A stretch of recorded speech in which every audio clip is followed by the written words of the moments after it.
তুমি তোমার জন্য ছাগল কুরবানি দিয়েছি। কোরবানি দিয়েছো? ছাগল কোরবানি দিয়েছো? আচ্ছা, তোমার কি মনে হলো যে তুমি 2-3টা ছাগল কোরবানি দেবে আর আমি পড়ে যাব? নেই,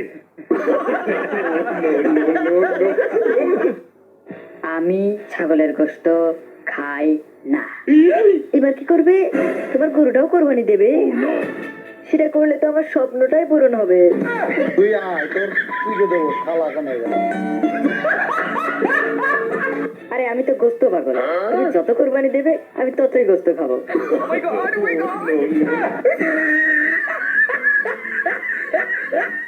নিতু, আর ইউ রাক্ষস? No my dear, I am পেটু।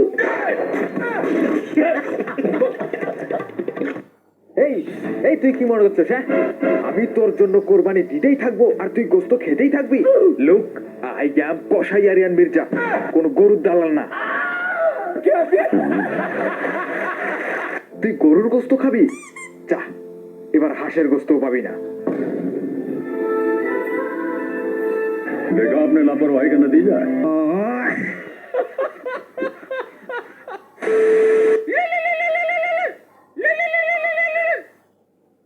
আপনার ছেলে যে কোরবানি দিয়েছে তার থেকে আমি এক বিন্দুও গোস্ত পাইনি।